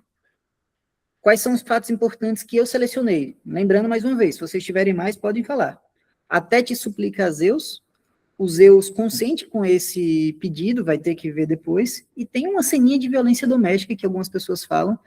Eu sei que a gente não deve ser anacrônico, então na época isso era simplesmente uma conversa, mas hoje em dia ela deve ser lida com outros olhos, né? Tem alguma anotação a respeito dessa parte, Enzo? Eu posso retomar o que eu falei antes, né? Que eu disse que eu estava me adiantando um pouco, Uhum. mas que essa cena da Tétis falando com os Zeus, a Aline trouxe a interpretação de que foi uma súplica, e talvez fosse mesmo, mas a impressão que eu tive é que a Tétis estava praticamente seduzindo ele. E eu acho que eu tenho mais essa impressão pelos comentários da Hera depois. Parece que ela fica um pouco enciumada. Tipo, pô, você tá falando com ela, você não quer me contar nada. E ele parece que faz meio às escondidas, então eu acho que ele tem consciência do que ele tá fazendo também. E o Aquiles, ele já tem essa malandragem de chegar pra ela e falar: ó, mãe, tu agarres no joelho dele e suplique pra ele, pra me ajudar nessa briga. E Então, isso é fortalecido com o contexto, né, de que o Zeus já cortejou a Tétis por muito tempo. E não só o Zeus, como acho que o Poseidon também estava nessa história. E ela sabe disso. Não é que ele gostava dela em segredo. Não, o Zeus é uma pessoa muito explícita com essa questão. Então, ela sabia disso e ela optou, na minha concepção, pelo menos é uma escolha deliberada dela, uhum. de se aproximar. Zeus, que sei lá o que, que sei lá o que. Eu acho, realmente eu tive essa interpretação de que ela estava tentando seduzir ele. Mas não seduzir no sentido de que ela queria ter algo físico com Sim, Zeus, sim. mas meio que ela queria apelar para os velhos tempos, sabe? Tanto que ela diz, se alguma vez eu te fui útil para algo, se alguma vez eu fiz isso, enfim, é a interpretação que eu tive. Deixa eu ver os Exato, ó. comentários. Provocou e ainda jogou na cara que o ajudou. Uhum. A Aline está dizendo que não Hum. botou fé na sedução dela, não. Porque, dado o contexto que já foi apresentado, Zeus só uniu o útil ao agradável em matar geral. De fato. Mas eu acho que o Zeus, ele queria unir o útil ao agradável em manter a guerra acontecendo, claro, mas eu não acho que ele queria pegar briga com a Hera. Pelo menos ele não iria fazer algo, ter dor de cabeça assim, meio que por nada. Porque é como eu falei, eu acho que na cabeça dos Zeus, os humanos é formiga, é lixo, é nada. Então, ele vai pegar briga com a esposa por causa disso e tal, sabe? Lembrando que a Hera é um dos principais expoentes em defesa dos gregos. E agora o Zeus está sendo o principal expoente em defesa dos troianos. Então, tá tendo uma guerra de gregos e troianos literalmente na casa dele. Eu não sei se ele faria isso simplesmente por qualquer motivo, simplesmente porque qualquer pessoa pediu. Eu acho que teve algum fator aí que o fez decidir dessa forma. Agora, a pergunta que eu queria ver até sua opinião, Linha, acerca disso, é se talvez foi por sedução, talvez ela é só uma boa retórica, talvez ela realmente convenceu, ou se é talvez por conta do passado, alguma coisa que ela fez, enfim, tem muita coisa aí. Ou para ter emoção, como você falou, talvez ele estava com a vida calma e queria um pouquinho de dor de cabeça para animar. Ah, eu acho que não tava, não, né? Pô, 9 anos de guerra não tem paz, não.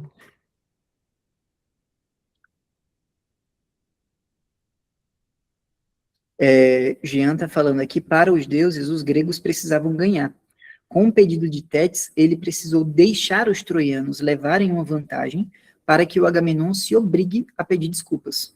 Então é como se os gregos estivessem do lado, ou os deuses estivessem do lado dos gregos. Isso acontece por diversos motivos, inclusive por um critério meritocrático de o exército é mais forte. Daqui a pouco, no canto 2, a gente vai ver que eles estão em uma proporção de 10-1, então o exército grego é literalmente absurdo em comparação a isso. Mas faz sentido o Zeus simplesmente deixar os troianos terem uma vitóriazinha nessa guerra gigante. Tinha alguns deuses que estavam o tempo todo lutando pelos troianos, não era? Não era Isso, Afrodite, Ares, Afrodite. Apolo. O Acho que Ares, eu acho que eles Não era vão falar que unânime lá. Afrodite estava. Porque eu me lembro assim, achei desde a época do Pomo, né, Afrodite ficou com os troianos e Ares meio que foi na onda da Afrodite. Isso. Né? E o Apolo está lá porque a Troia foi erguida por Apolo. Foi, Os muros de Troia, né? Exato. Mas Exato. o grosso dos deuses realmente estavam do lado dos... E teve aquele caso também do Paris, né? Porque o Apolo se disfarçou de boi e foi lá participar do concurso, e o Paris julgou que aquele touro era o melhor, né? Que era o do Apolo. Essa parte eu não sabia? Não era? Não tem uma coisa assim? Eu não sei se eu estou contando exatamente correto, mas tem uma coisa assim. E aí, então, ele tinha Paris em alta conta, como um cara justo. Também, o Paris, e julgou contra si próprio. Julgamentos. Ele era o cara dos julgamentos. Enfim, tem o pedido da Tétis, tem essa questão de como é que vai ser feito, se foi sedução, se foi comentário, o que aconteceu. O Zeus consente, esse é o fato que a gente tem, não é dito o porquê ele consente, mas ele consente. E depois tem a reunião do Olimpo. E aí a gente tem uma descrição interessante, que é do banquete que aconteceu lá, e como que os deuses são humanizados em Homero. Eu acho que tem deus ali que é mais humanizado do que muito humano na história do Homero. O Aquiles, por um exemplo, não tem o nível de humanização que os deuses estão tendo nesse banquete. É interessante como ele faz essa inversão dos papéis. Lembrando que a Ilíada, ela é o final do ciclo mitológico. Então, por mais que ela seja o primeiro documento escrito que nós temos, tem muita história por aí. Então, não é necessariamente um mérito grego. É um mérito da mitologia grega como um todo, esse de humanificar os deuses e endeusar os humanos, que são os heróis. Pode falar, Enzo. Eu vi que o Carlos estava com a câmera aberta. Eu não sei se ele quer acrescentar com algo. Ah, depois? Beleza. Putz, eu tava com algo na cabeça aqui, mas já esqueci também. Pronto, então eu acredito que para o capítulo, o canto 1, é isso. Ou tem mais Na verdade, lembrei. Pronto. É um detalhe simples, assim, mas a gente fez aquele formulário e a maioria das pessoas disse que estava lendo pela primeira vez o livro, né? Então, talvez seja interessante a gente trazer esse detalhezinho de que o hecatombe que eles falam a gente conhece a hecatombe como uma desgraça assim, de proporções imensas, né? Um desastre absurdo, mas o hecatombe é aquele sacrifício que eles fazem e que também eu acho uma parte genial do livro, o Homero descrevendo umas 3 vezes, né, nesses 2 cantos, que eles estão ralando o boi, estão tirando a gordura, e daí fala, tipo, camada dupla de gordura. Fala umas 3 vezes isso, e eles comem, e depois tá todo mundo satisfeito, e daí eles tomam vinho e fica, pô, sabe aquela repetição? Eu acho sensacional ele descrevendo esse hecatombe nos detalhes sórdidos. A Ali- Aline está dizendo que não entendeu que era uma oferenda, porque eles comem. Tem referência e tem explicação para isso no Lore. O Exildo fala sobre isso. Mas antes, eu só vou dar a palavra para o Carlos, porque ele está com a mão levantada. Daqui a pouquinho eu falo sobre isso. Pode falar, Carlos. Que vocês estavam se caminhando para fechar o canto 1, mas no final do canto 1 teve o trecho que eu acho que o único que eu dei risada, né, no final, que é Também. quando o Vulcano, né, Vulcano é Festo, Vulcano cantando, Uhum. ele descreve, que fala, mãe, que é um trecho muito engraçado, eu vou ler aqui o pedacinho do Odorico. Uhum. Por Ele favor. fala, paciente, cara mãe, sufoco o anojo, estes olhos, batida, não te vejam. Meu zelo e meu pesar que prestariam contra o fulminador árduo é lutarmos. No acorrer-te uma vez, do pé travado, precipitou-me do limiar divino, toda a noite rolei na imensidão. A lemos, posto o sol, fui ter exânime, e os cíntios, ao cair, me agasalharam. Eu ri muito, eu falei, imagina, o cara coxo, o pai brigando com a mãe, dando esporro na era, vem ele, coxo, calma aí, pai, não faz isso não. Ele pega ele pela perna, taca ele longe, zune ele cai rolando, cai lá embaixo e lembra, meu povo, Uhum. meu Deus, vai acolher ele, coitado. E Eu até fiquei hoje ele rindo é pra coxo caramba, também, né? imaginando. Eu acho legal, a desgraça dessa cena é tão grande que ele diz que ficou quase um dia todo caindo, né? É muito absurdo, é sensacional. Agora eu só vou complementar ali o comentário da Aline, que ela fala deles comendo. Eu não lembro exatamente qual povo é isso, e não lembro nem de qual região é essa informação, meio que sumiu da minha cabeça. Mas tem um povo que um jeito de fazer oferenda aos deuses era também fazer um grande banquete, assim, um grande simpósio. Eles começaram a desenvolver muitas receitas, muitas receitas, e assim, são milenares, mas há milênios atrás eles já tinham receitas muito intricadas, assim, tipo um bolo de romã, que eles faziam com camadas, com calda, com várias coisas, assim. A gente tem aquela impressão de que antigamente só se comia pão e carne ou o que tivesse no chão na frente deles, mas que essa coisa de fazer a oferenda com uma refeição coletiva já é muito antiga e não é só no texto grego, né? Tem outros povos que faziam também e que desenvolveram, né? Por consequência, receitas muito boas também e que a gente meio que usa hoje sem saber. E olha que o Carlos falou dos orixás, eu não lembro em que momento, se é no primeiro ou no segundo canto, mas que o Werner usa a palavra Oxalá É no nessa segundo. oferenda dele. É no segundo? Então É. depois a gente fala sobre isso. Mas eu achei um detalhe interessante. Só para a gente encerrar esse assunto da oferenda, tem uma curiosidade interessante que está na Teogonia de Hesíodo, e fala sobre o Prometeu. É basicamente a explicação teológica, religiosa deles, de por que, que a oferenda é feita desse jeito. Peraí, se eu estou oferecendo a carne, por que, que a gente está comendo a carne agora? Isso acontece porque o Prometeu, ele deu a escolha para os Zeus, tá na Teogonia isso, do que ele queria comer. Eu não me recordo assim dos detalhes, que faz muito tempo que eu vi isso, mas, se eu não me engano, ele colocou uma parte que tinha carne e uma parte que tinha ossos. E Zeus optou por pegar o prato que tinha ossos, e depois disso ficou essa tradição. Os deuses não se alimentam de carne, os deuses gregos, eles não comem comida. Eles comem néctar e alguma outra coisa, eu esqueci o nome. Eu esqueci. Ambrosia. Ambrósia, é isso mesmo. Então, eles não têm utilidade para carne. O que eles querem é o cheiro do churrasco, eles querem o cheirinho bom, entendeu? E, basicamente, a honra de você ter matado um hecatombe para eles. Hecatombe é literalmente 100 bois. Eu não sei as palavras em grego, mas aí no meio é a junção da palavra 100 e da palavra bois, hecatombe. Então, é basicamente isso. Tem uma explicação teológica por trás, vem da Teogonia de Hesíodo, e é isso. Eu acho que a gente encerrou o canto 1. Uhum. Pode Aliás, eu pesquisei aqui, o povo que fazia essas receitas eram os mesopotâmicos, né? Os mesopotâmicos e sumérios faziam. Acho que dá pra gente ir pro canto 2 agora, né? Como Vai eles ser bem breve carregavam também. 100 bois no navio. Aí entra aquela questão Uhum. da suspensão de descrença. Da mesma forma que tem um Deus brigando na frente da cidade.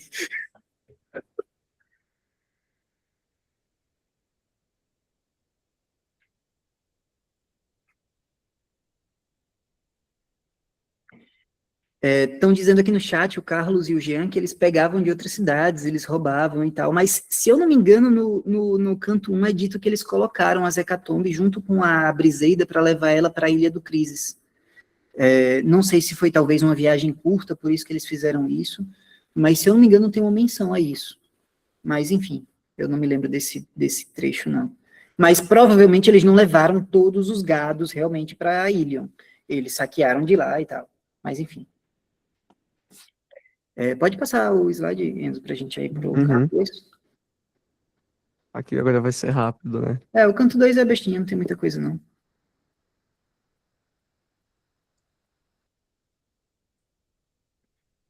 E aí a gente já entra com nossa clássica divisão em capítulos. Então tem o canto 2, dividido em 4 capítulos agora. O sonho, a aprovação, que é o teste de palavras que o Agamenon fez. O melhor personagem da Ilíada até agora, o Técites, e o catálogo das naus. O catálogo das naus, pelo menos da minha parte, eu não tenho muitos comentários. Então a gente vai focar Eu tenho nesses um comentário. Então a gente vai focar mais nesses 3, começando pelo sonho. O sonho, que foi um sonho enganoso, eu fiz a soma das naus. Eu não tenho essa paciência toda de fazer a soma, mas eu admiro muito quem faz. Inclusive, eu estou curioso para ver sua conclusão disso aí. O canto número 1, ou o capítulo número 1 do canto número 2, a gente tem o sonho enganoso, a falsa promessa e o conselho dos anciãos, que é uma micro-ágora que aconteceu. Foram 2 reuniões que teve. A reunião com os anciãos e a reunião com a galera toda.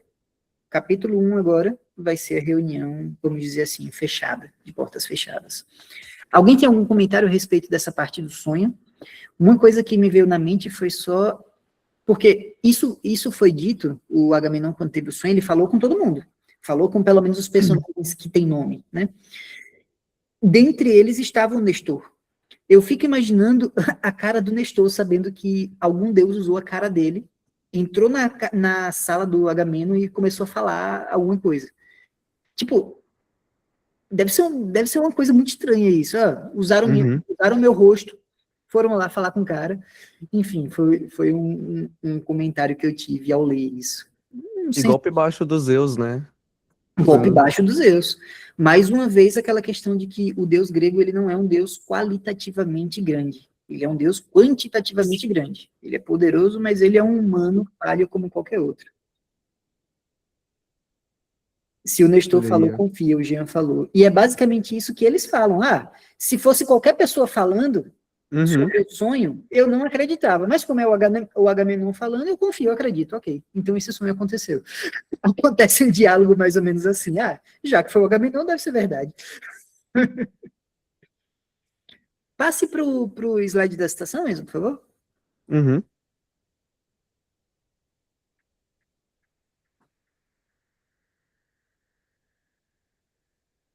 Aqui, pronto. Isso é o que o Zeus falou. Aqui é a ordem que o Zeus faz para um deus, inclusive, mais um deus que aparece, mas não foi citado nominalmente. Ele diz que convocou o sonho para fazer isso. Mas, principalmente, eu retomo mais ou menos para todo mundo, se alguém já leu o Sandman, já sabe quem é o sonho. Morfeu, ele é o deus dos sonhos, então provavelmente é ele que a gente está falando. Existem algumas outras opções, tem o Hipnos, que é o deus do sono, mas, enfim, eu diria que é o Morpheus, porque eu gosto do personagem. E essa é a ordem que ele passou. Vá lá, fale exatamente o que eu estou falando e diga para o Agamenon isso aí. Então a gente vê como que os deuses gregos estão nessa pegada de serem realmente manipuladores, de fazerem realmente essas coisas, enfim.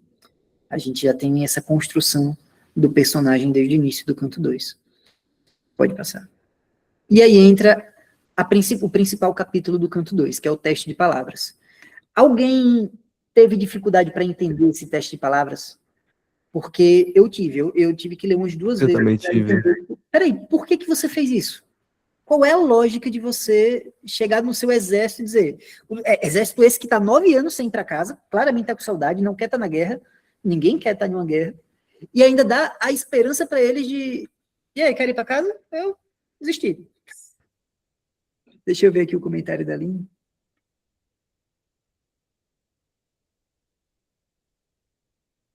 A Aline virou oficialmente a contadora oficial do grupo, tá? Sempre que tiver alguma coisa de matemática, a gente vai recorrer a ela.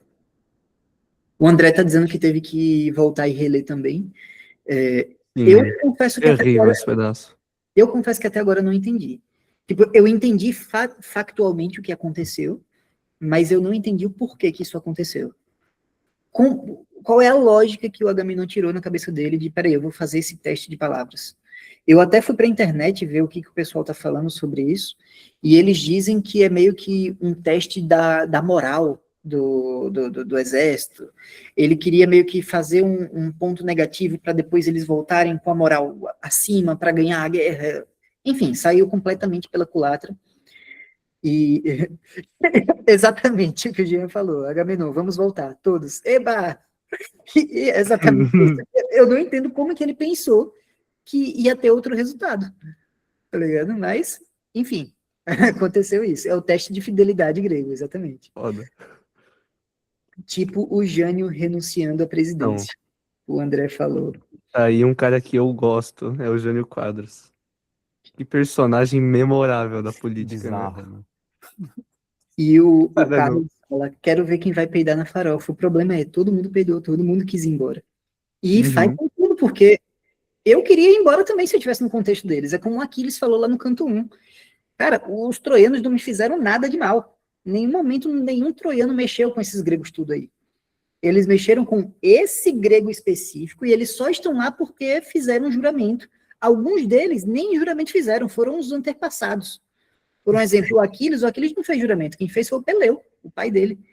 Então, é um juramento passado que fez os caras perderem 10 anos da vida, alguns 20 com o Odisseu. E, enfim, é óbvio que se o cara tivesse dito, vamos para casa, todo mundo ia. Tanto que, pelo que eu entendi, eles nem esperaram o Agamenon acabar de falar. Enquanto o Agamenon está falando, eles já foram pegando as cordas, tirando para botar os navios na água, enfim. Óbvio que ia acontecer isso. Qual o comentário de vocês a respeito disso? Tem alguma observação? A gente pode passar para a parte do Tércites. Enzo, tem alguma questão que você separou? Como é que estamos aí? Eu acho que foi aquilo que a gente conversou um pouquinho antes da reunião, que esse pedaço é muito engraçado, porque o Agamenon dá a notícia pra galera e vira um caos, e tá todo mundo gritando, correndo, e tá uma bagunça assim sem tamanho, vira uma balbúrdia lá, a água que eles estão. E depois entra ali, né, o Odisseu falando, mas é legal que as descrições que o Homero dá nesse pedaço é só de uma bagunça, ele não tem muito significado aquilo, então é super confuso até na minha opinião, mas que cada um tá dizendo uma coisa, pensando uma coisa, e todo mundo quer voltar pra casa, mas ninguém tá entendendo o porquê. E esse foi um pedaço que eu achei engraçado, que eu até tirei umas risadas lendo, que foi só aquela muvuca, assim. E é interessante o efeito retórico do Odisseu, porque ele amolda o discurso dele a depender do interlocutor. Por um exemplo, ele, quando vai discursar na reunião fechada, vamos dizer assim, ele teve uma oratória. Mas quando ele foi falar com as massas do exército, aqueles que não tinham títulos, os guerreiros em si, é outro personagem que estava falando. E isso chega no cúmulo. Enzo, se você puder colocar no slide, porque está na capa, só para eu poder pegar o nome do personagem, acho que é aí, Tércites. Isso chega no cúmulo, na parte do Tércites, quando o Odisseu simplesmente pega um cadeado e dá no cara, tipo, ó, cala a boca, rapaz. Tá falando com um cara que é acima de você? Então, ele amolda o discurso dele a depender do interlocutor que ele está falando. É óbvio que ele não ia falar assim com o Agamenon, mas, enfim, é interessante como que ele tem essa inteligência retórica de falar com quem na hora certa e tal. Não é à toa que ele é o protegido de Atena, que é a deusa da sabedoria, né? A gente já tem essa herança do Odisseu, de ser um cara mais malandro. E tem uma outra questão desse Técites, que é a descrição que o Homero faz dele, né? Eu acho que de todas as descrições de personagem, o Técites foi, tadinho, mais injustiçado. Porque enquanto o Aquiles é o Aquiles de pés velozes, é o Agamenon ordenador de tropas, é o Hector domador de cavalos, o coitado do Técites ficou como Técites o feio. Simples assim. Ele é o mais, não apenas o feio, não apenas o feio, mas o mais feio que veio a Ilion. Então, tipo, e logo depois de falar isso, o Homero ainda fecha o caixão descrevendo a feiura do Técites. Então, de todos os personagens, ele foi o mais injustiçado de todos. E um paralelo engraçado que eu fiz de feios da Grécia Antiga era com Sócrates, que ele era também conhecido até pelo adjetivo de cara de cão, se eu não estou enganado, porque ele era realmente assim, feio que dói, mas era um cara lúcido também, na loucura do século V em Atenas, né? E parece que nessa loucura também dos preparativos deles, do discurso do Agamenon, o único lúcido que tinha era o mais feio lá no meio. Também foi só um paralelo interessante, não, acho que não acrescenta em nada. Mas eu achei engraçado, eu pensei no Sócrates na hora. E o Tércites, apesar de eu estar comparando com o Sócrates, um comentário que o Tasso fez comigo que é muito bom, é que o Tércites, ele tá mais para um Diógenes, né? Ele parece um doidinho do centro, assim, daqueles que a gente vê falando umas coisas, às vezes a gente não entende, mas que tá cuspindo uns fatos lá e é legal. O Tércites chega como um malucão e, na verdade, ser o lúcido no meio da galera. Porque de todas as críticas que aconteceram, eu acho que a do Tércites é que mais se amolda a um olhar moderno vendo essa história, né? Ele questiona a autoridade, ele não se submete simplesmente a vou fazer isso porque sim, sabe? E a crítica dele faz sentido. É uma guerra sem noção, eu prefiro estar em casa e é isso. Enfim. E o Odisseu, ele tá numa posição muito difícil, porque ele concorda com o Tércites, mas ele não pode largar a mão do Agamenon também. Não, ele não apenas concorda com o Tércites, como ele está tendo que ser o gestor que o Agamenon não é. Sim. Porque quem repete depois. o canto 2 como um todo foi o Odisseu. Tanto que ele pega o cetro, o cetro do governante está na mão do Odisseu nesse momento. Justamente porque ele está tendo que assumir esse papel. E aí entra novamente a discussão que a gente teve no canto 1 a respeito da semelhança entre o Agamenon e o Robert do Game of Thrones. Ele está tendo que assumir a função de mão do rei. Ele está tendo que administrar, então, enquanto o outro cara simplesmente fica com os bônus da administração. Pelo menos eu estou tendo muito essa analogia ao ler, principalmente sobre o Agamenon. É muito uma figura moderna de um governante que não deveria estar onde está. Sim, e mesmo ele tá lá onde ele não deveria estar, e o Odisseu ele tá naquela posição de submissão. Óbvio, que é muito hierárquica, né? Porque o Odisseu é muito mais capaz do que o Agamenon é, e ele não pode concordar demais com o Tércites, porque senão o Agamenon vai ralar ele, mas ele também tem que dar voz pro que é certo lá na hora. Então ele meio que manda o Tércites se lascar e depois repete o que ele falou de Só que novo, mais e daí a galera bonito. fica tipo, ele fica, peraí, ele tá com o Agamenon, então ele tá certo. Enfim, o Odisseu ocupa uma posição política muito legal nesse pedaço do canto. E, por fim, a gente tem o próximo capítulo, que é o Catálogo das Naus. E o Catálogo das Naus é aquilo. A gente tem que enfrentar ele, são 400 versos em média. Não acrescenta muita coisa, pelo menos para mim não acrescentou. Eu acho que o canto 1 teve muito mais informação. Você pode ver até pelo tempo de conversa do canto 1 e do canto 2. Mas eu acho que é interessante para fins históricos e talvez para fins de comparação de quem está estudando a Ilíada. saber a força bélica de cada um, enfim. Um comentário que o Enzo fez, que você pode até aprofundar mais, Enzo, é a Sim. situação de que o tempo de descrição dos gregos e o tempo de descrição dos troianos, ele já mostra essa desproporção. Lá no capítulo 2 do canto 2, a partir do canto 84 ao 210, o Agamenon fala que eles estão em uma proporção de 10-1 nessa guerra. Então é 10 grego para cada troiano. O problema é literalmente os muros de Troia que são impenetráveis, segundo a história. Então, aí a gente vê, mais uma vez, essa grandiosidade do exército grego, até mesmo no catálogo. O tempo que ele passa para falar de um e o tempo que fala para passar de outro. Sim, e agora eu vou trazer um detalhe mais literário, né? Porque eu gosto muito, muito de literatura e reconhecer a grandiosidade do Homero nesse pedaço da história, né? Uma análise menos filosófica e mais da estrutura do texto.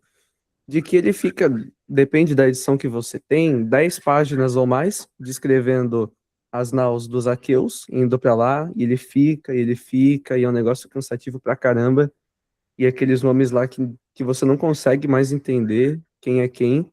E daí, quando é para descrever o exército dos troianos, ele fica lá 2, 3 páginas, assim, novamente, dependendo da edição, até menos. Então, a desproporção que a gente vê não é numérica. Ele não fala assim, pô, tem muito aqueu e tem uma porçãozinha, uma meia dúzia de troianos para combater, porque isso aí não tem nenhum impacto na nossa leitura, né? A gente lê as palavras e passa. Agora, quando você rola o livro e ele não sai daquela descrição das naus, fica muito, muito, muito evidente, assim, Ele usa a chatice como desproporção. recurso retórico, né? Muito, muito. Eu acho isso aí genial no livro. E um detalhe que passa despercebido, e é justamente. Peraí que estão gritando na rua. Nossa. Tá ouvindo não, Esse viu? detalhe... Não tá Não passando tá? não. Ah, então tá bom. E um detalhe que passa despercebido, justamente por esse pedaço ser muito enfadonho, é que um dos nomes, que eu vou me arriscar a falar agora, que é o Tlepólemo. Quem quiser, é no verso 653. Ele fala assim: Tlepólemo, decidido e grande, filho de Heracles, trouxe de Rhodes 9 naus com honrados ródios, moradores de Rhodes dividido em 3 grupos, Lindo e Elisso e Cameiro de Brancas Rochas. Aqui ele fala Heracles, né? Mas o nome que a gente conhece mais comum é do Hércules. Hércules é o romano, Isso. é a versão romana. E o Hércules, ele já invadiu Troia antes. Então o pai do Tlepólemo, o Hércules, ele invadiu Troia. Ele levou 6 naus, uma tropa pequenininha, tipo, desmontou a cidade.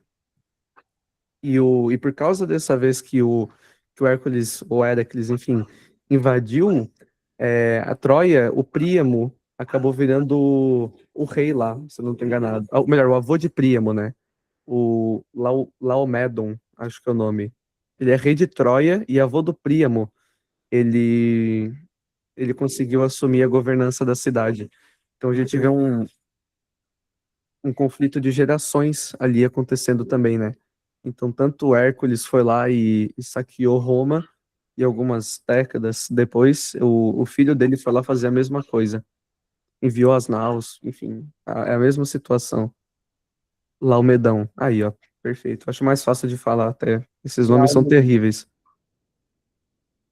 Enfim, eu acho que dos comentários que eu tinha, pelo menos separado, era isso. Não sei se você tem mais algum, Enzo, a respeito do Não catálogo sei. dos naus. Então, acho que não, talvez essa parte só, que chega a ser irônica, que o Hércules fez praticamente sozinho esse saque de Troia, e depois com 6 navios, né, como eu falei, e depois mandaram mais de 1000 naus para poder saquear. Então parece até que a qualidade do exército caiu muito de uma geração 1000 para naus, outra. não, vamos respeitar a nossa contadora. 1106. 1106. Os 1106. marinheiros de Troia que melhoraram muito, né? Eles aprenderam a lição. Verdade.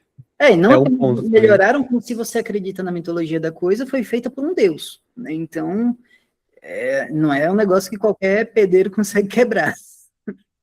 Sim, o Hércules valia por 1000. É assustador isso aí. E no canto no canto 11, o Nestor também menciona isso, né? A força de Héracles viera e nos enfraquecera anos antes. Então, não é uma mera curiosidade externa. Dentro do próprio texto, o Nestor comenta que Héracles foi lá e detonou a cidade. E Tem mais pedaços ali.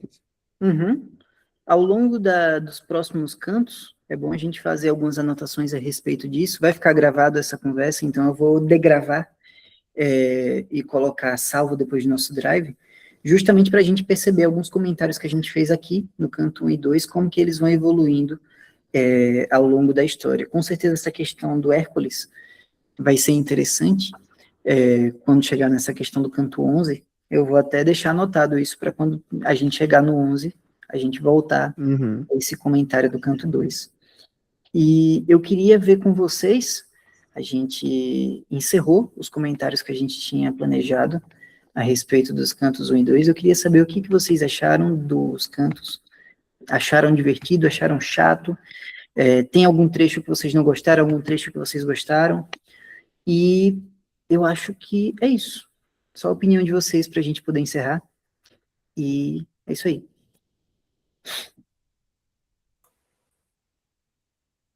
Eu comentei ali no WhatsApp, né? Minha primeira leitura, acho que foi uma coisa que sempre eu quis ler e sempre fiquei um pouco receoso, assim, por ser uma obra densa e tal.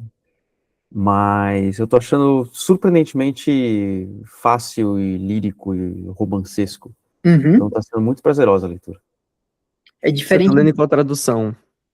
Tô lendo essa aqui, a A do da Lourenço. Penguin. Excelente. Sabe Também o que eu tô tava olhando lendo. aqui? Ele não fala do Agamenon dizendo que ele mesmo vai lá buscar a Briseida. Deixa eu ver aqui qual é Aqui ele o não verso. fala. Porque talvez é um problema da tradução, mas no meu ele claramente fala e ainda repete. Eu acho Aqui que em algum é momento da É o tradução. 184 do canto 1. Ó, quer ver? irei à tua tenda buscar Briseida de lindo rosto. E o 185 também. Uhum. Mas é engraçado essa ameaça dele. Ele fala, pô, se tu me encontrar na Ele esquina, tu sabe, pode né? ser. Te pego Aí lá chega fora, na te pego na esquina saída. e ele muda de rua. Te pego na saída. É Exatamente. muito engraçado esse olhar anacrônico que a gente faz, né? Mas, enfim, pessoal, eu acho que por hoje é isso. Eu espero que vocês tenham gostado. A gente se esforçou um pouquinho para fazer esses slides e a separação. E ao longo da leitura, eu queria pedir um favor para vocês. Se ao longo da leitura dos cantos 3 e 4, para as próximas reuniões, vocês tiverem algum comentário, alguma observação, vá colocando no grupo, que eu vou, a partir dos próximos slides, colocar já essas interseções, esses comentários que vocês vão fazendo no slide. Justamente para quem vai assistir a gravação poder ficar. A Aline já fala, realmente, a Aline é uma das mais ativas que a gente tem no grupo. Uhum. Continue falando, porque vai ajudar a gente a ter uma noção de quais são os pontos que puxam mais interesse, os Guilherme. que não Ai, gostaram, não tiveram acredito. dificuldade, enfim, é basicamente isso. Então, boa noite, pessoal, até mais. Vou pegar meu cafezinho agora. Eu quero só reforçar Ah, um ponto antes pode do boa falar. noite, na verdade. Reforçando o que a gente falou no início, é um clube de leitura coletivo, assim, não é uma aula que a gente está dando. Então a ideia é ter vocês participando o tempo todo, conversando com a gente. Por exemplo, os pontos que a Teresa trouxe, que foram muito bons, do Carlos, do André também. E são leituras que a gente não vai fazer por uma questão pessoal de repertório, né? Mas que vocês fazem. E a ideia é a gente construir esse conhecimento coletivamente. Então, eu agradeço a vocês, viu? O Pelas JP participações Sartori também. acabou de nos dar boa noite, mas ele utilizou o termo sagrado do Homero. Boa noite, divos. E com essa, a gente encerra. Até mais, pessoal. Tchau, um abraço. Tá. Tchauzinho, gente. Boa noite, pessoal. Obrigado. Boa noite.